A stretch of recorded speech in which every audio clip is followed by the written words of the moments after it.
जनपद में कोरोना आंकड़ा कम होने का नाम नहीं ले रहा है। आज फिर 49 की रिपोर्ट आई है पॉजिटिव। सीएमओ डॉक्टर BS सोडी ने पुष्टि करते हुए बताया कि आज ठीक होने के बाद 41 की छुट्टी भी की गई है। पुलिस लाइन में यातायात माह के समापन पर सम्मान समारोह कार्यक्रम का किया गया आयोजन। यातायात माह में सहयोग करने वाले छात्र छात्राओं, पुलिस कर्मियों तथा स्वयंसेवी संस्थाओं के सदस्यों को प्रशस्ति पत्र देकर सम्मानित किया गया।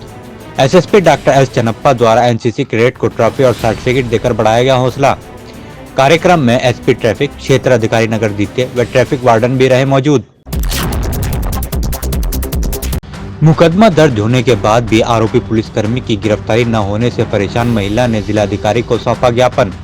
पीड़ित बबीता देवी ने कार्रवाई न होने पर धरना स्थल पर धरना देने की भी दी है चेतावनी।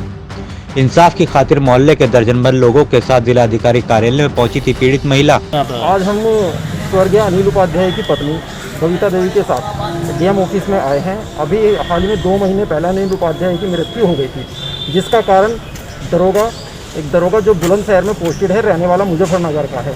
बबीता देवी के द्वारा अभी कई जगह जितने भी अपना शासन प्रशासन है, हर जगह गुहार लगाई गई, जिसमें DM ऑफिस हो गया, CO साहब हो गए, SSP साहब हो गए, नगर मजिस्ट्रेट हो गया, सब जगह उन्होंने गुहार लगाई, अपनी एप्लीकेशन भी दी है, उसके खिलाफ रिपोर्ट भी दर्ज कराई, लेकिन उसमें अभी तक कोई भी किसी प्रकार की कोई कार्रवाई नहीं हो पाई है। मेरा नाम बबीता है, मैं अनिल उपाध्याय की धर्मपत्नी हूँ। 2 महीने पहले मेरे पति अनिल उपाध्याय की मृत्यु एक इंस्पेक्टर नीरज कुमार के द्वारा की गई।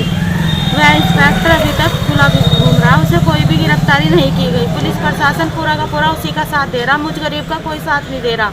मैं कल से धरना स्थल पर बैठने वाली। चिलकाना के गांव धोलाहेड़ी में ग्रामीणों ने बरात घर तथा निर्माणाधीन सामुदायिक शौचालय के रास्ते पर दबंगों द्वारा कब्जा कर बंद किए जाने को लेकर किया जोरदार प्रदर्शन। प्रधान रेखा सहनी सहित ग्रामीण राजवीर, लक्ष्मीचंद, शीशपाल, इसम सिंह, सुरेश चंद, ललित कुमार, प्रवीण मुन्ना, कपिल, विजयपाल, राम कुमार ने जिलाधिकारी को प्रार्थना पत्र देकर रास्ता खुलवाए जाने की मांग भी की है। ग्राम प्रधान प्रतिनिधि विनोद कुमार ने कहा कि शुक्रवार तक रास्ते से कब्जा नहीं हटाया गया तो ग्रामीण SDM कार्यालय पर करेंगे प्रदर्शन। हमारा यहाँ पे बरात घर बना हुआ है, बरात घर और सार्वजनिक शौचालय, इसके सामने एक हमारा रास्ते का नंबर है, खसरा नंबर 192, वो रास्ते का ही है। इसमें कुछ लोगों ने, एक भाई है, एक नहीं, इस पर अतिक्रमण कर रखा है। वो कह रहा कि मेरा है ना, ये खसरे में भी हमारा रास्ते का नंबर है, खतौनी में भी, और उसने एक डीड डाल ली थी सिविल कोर्ट में, वो भी हम इसमें उसकी खारिज कर दी और हम इसमें जीत गए। ये हमारा ही है। इसके लिए हमने थाने दिवस पर भी तहरीर दी, SDM साहब को दी, DM साहब को दी। तो अब आप क्या करना चाह रहे हैं? हम ये चाह रहे हैं बारात कहाँ को आएगी और कैसे हम यहाँ काम करेंगे। सहारनपुर सिटी में चल रहे जाम को लेकर नगर कोतवाली पुलिस ने आज अत्यधिक भीड़ वाले क्षेत्र में चलाया अतिक्रमण हटाओ अभियान। अतिक्रमण को बढ़ावा देने वाले दुकानदारों को चेतावनी भी दी गई, अगर दोबारा अतिक्रमण किया तो की जाएगी दंडात्मक कार्रवाई। देवबंद के स्टेट हाईवे 59 पर साईधाम मंदिर के निकट भारतीय किसान यूनियन तोमर गुट ने मीटिंग कर किसानों की मांगों को जोरदार तरीके से उठाया। भारतीय किसान यूनियन तोमर गुट के राष्ट्रीय अध्यक्ष चौधरी संजीव तोमर ने किसानों के बीच पहुंचकर सभी पदाधिकारी व किसानों का मार्गदर्शन करते हुए उन्हें भाजपा सरकार द्वारा थोपे गए बिल के बारे में समझाया। यूनियन से जुड़े पदाधिकारी और किसानों को दिल्ली में चल रहे किसानों के धरने में शामिल होने के लिए रणनीति बनाई। आज जो सभा एक की गई है देवबंद के अंदर, उसका मेन उद्देश्य है जो अभी 3 अध्यादेश, कृषि अध्यादेश पारित किए हैं सरकार ने, उसका विरोध। और यहाँ पर सभी किसानों से आह्वान किया जा रहा है। अभी हमारी 19 नवंबर में उत्तराखंड में पंचायत थी, जहाँ हमारी माननीय मुख्यमंत्री से मुलाकात का समय हमें मिला हुआ है। उस मुलाकात करते ही उत्तराखंड सरकार को किसानों की समस्या बताने के बाद भारतीय किसान यूनियन तोमर भी दिल्ली की ओर कूच करेगा। अगर आज किसी भी तरीके से कोई निर्णय किसान हित में नहीं निकला, कुछ टीम भारतीय किसान यूनियन तोमर की वहाँ पहुँच भी चुकी है, कई जिले वहाँ पहुँच गए हैं। बाकी जैसे उत्तराखंड सरकार से हमारी मुलाकात होगी, उससे मुलाकात करने के बाद तुरंत भारतीय किसान यूनियन तोमर का हर सिपाही दिल्ली कूच करेगा। सामुदायिक स्वास्थ्य केंद्र सरसावा पर राष्ट्रीय मानसिकता स्वास्थ्य मिशन के अंतर्गत विशाल मानसिक जागरूकता शिविर का हुआ आयोजन। शिविर का उद्घाटन नोडल अधिकारी AK त्रिपाठी और नगर पालिका अध्यक्ष विजेंद्र मोंगा ने संयुक्त रूप से फीता काट कर किया। शिविर में चिकित्सा प्रभारी डॉक्टर राजेश शर्मा ने बताया कि घबराहट, नींद न आना, डर लगना, भूत प्रेत दिखना जैसी मानसिक समस्याओं को दूर करने के लिए शिविर का आयोजन किया गया है।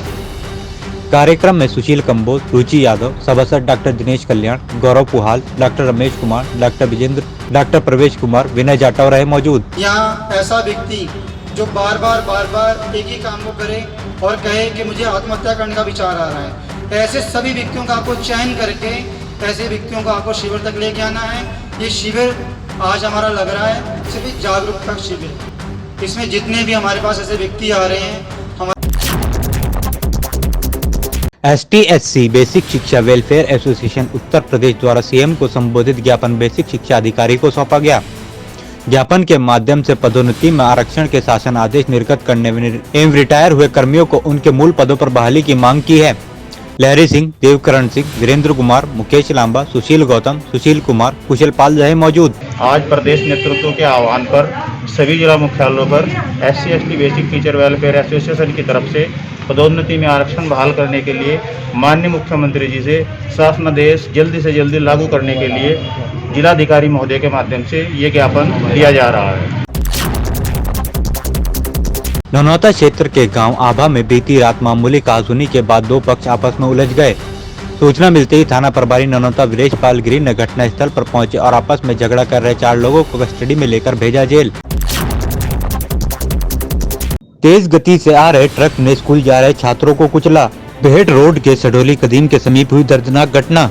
गंभीर अवस्था में छात्रों को जिला चिकित्सालय में कराया गया भर्ती, जहां चिकित्सकों ने उपचार के दौरान मृत किया घोषित। आज सुबह की मेरी ड्यूटी में मेरे पास दो व्यक्ति आए थे जो कि मृत अवस्था में लाए गए थे। उनकी डिटेल्स इस प्रकार है। एक तो 22 साल का युवक लाया गया था मृत अवस्था में, जो कि अज्ञात था तब जब लाया गया था। तो बाद में इसका नाम ज्ञात करने पर मालूम हुआ कि इसका नाम युवराज चौधरी था और इसकी उम्र 22 साल है और इसके पिता का नाम पारस चौधरी है, जो सडोली अंतर्गत थाना नकुड़ का रहने वाला था। नौनौता पुलिस ने दिल्ली रोड पर चलाया सघन चेकिंग अभियान। नियमों का उल्लंघन कर बाइक चलाने वालों के काटे गए चालान। थाना प्रभारी वीरेशपाल गिरी जंगेड़ी चौकी पहुंचे, स्वयं संभाली चौकी की कमान। सहारनपुर में भूमाफियों के कब्जे से 2000 हेक्टेयर भूमि कराई मुक्त। 94 के विरुद्ध FIR। 3490 मामलों में राजस्व वाद दायर। 11 भूमाफियों के विरुद्ध कठोर कार्रवाई। DM अखिलेश सिंह के अनुसार वर्तमान में सहारनपुर में 11 भूमाफिया विरुद्ध पुलिस विभाग द्वारा अलग से कार्रवाई की जा रही है। गत 3 वर्षों में जो भी गांव सभा की जमीन है या सार्वजनिक जमीन है या डिफरेंट जो डिपार्टमेंट्स हैं, जैसे PWD है, सिंचाई विभाग है, वन विभाग है, इन विभागों की जमीन पर अगर कोई अतिक्रमण के मामले प्रकाश में आए हैं तो उसमें FIR भी कराई गई है और जो भी दोषी व्यक्ति हैं उनको बेदखल करके उन पर जुर्माना आरोपित करने की कार्रवाई और जो भी सब्सटेंटिव कानून है उन कानून के अंतर्गत उनके खिलाफ FIR, उनकी गिरफ्तारी की भी कार्रवाई कराई गई है।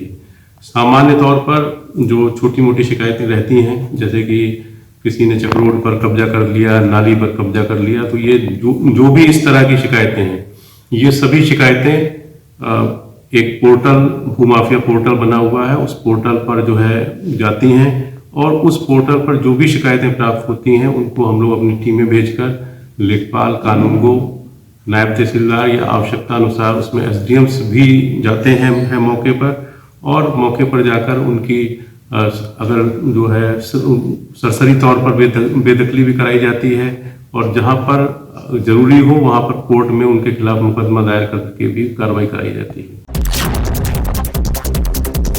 मिर्जापुर के UP हरियाणा बॉर्डर पर चेकिंग के दौरान बदमाशों ने पुलिस पर किया हमला। मुठभेड़ के दौरान पुलिस की गोली लगने से 25,000 का इनामी बदमाश घायल। एक दरोगा भी बदमाश की गोली लगने से घायल होने की खबर। एक बदमाश अंधेरे का लाभ लेते हुए मौके से फरार। कोविड अस्पताल में इलाज के दौरान फरार हुआ था पकड़ा गया घायल बदमाश अफजाल।